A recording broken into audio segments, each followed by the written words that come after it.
Time में क्या होता था, जो स्टूडेंट्स हुआ करते थे वो गुरुकुल में रहकर पढ़ाई किया करते थे। जैसे बच्चे हॉस्टल में रहते हैं, इसी तरह से बच्चों को गुरुकुल में भेज दिया जाता था। वहाँ पर वो अपने गुरुजी के पास रहते थे, आश्रम में रहकर आश्रम की देखभाल करते थे और शिक्षा भी हासिल करते थे। जैसे एक विद्यार्थी थे वरदराज, जिनको भी अध्ययन करने के लिए, पढ़ाई करने के लिए गुरुकुल भेज दिया गया था। वो अपने साथियों के साथ घुलने मिलने लगे, उन्होंने नए दोस्त बनाए।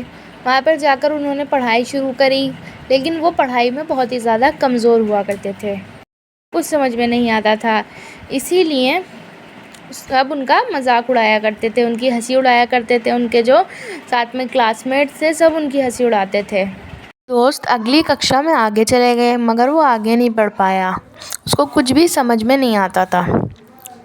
भी सबसे परेशान आ चुके थे, इसलिए उन्होंने वरदराज से कहा कि बेटा, मैंने सारी कोशिशें कर ली हैं तुम्हें सिखाने की, पर अब मेरा यही मानना है कि तुम घर चले जाओ और यहाँ समय मत बर्बाद करो।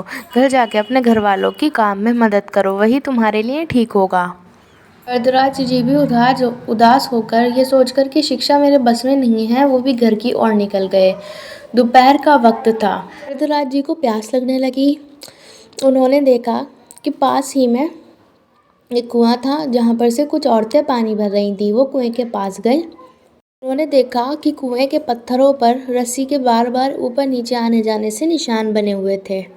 तब वरदराज जी ने उन औरतों से पूछा कि आपने ये निशान कैसे बनाए। तो उन्होंने जवाब दिया कि ये निशान हमने नहीं बनाए, बल्कि इस कोमल रस्सी के बार बार ऊपर नीचे आने जाने से इस कठोर भारी पत्थर पर खुद ही निशान बन गए।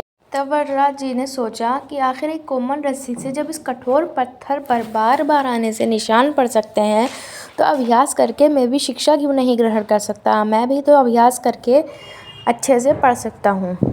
था वरदराज जी वापस आश्रम की तरफ चल पड़े और वहाँ जाकर उन्होंने कड़ी मेहनत की। गुरुजी ने भी उनका बहुत साथ दिया और कुछ सालों बाद निरंतर मेहनत और अभ्यास से, एक प्रैक्टिस करने से वो व्याकरण के महान विद्वान बन गए।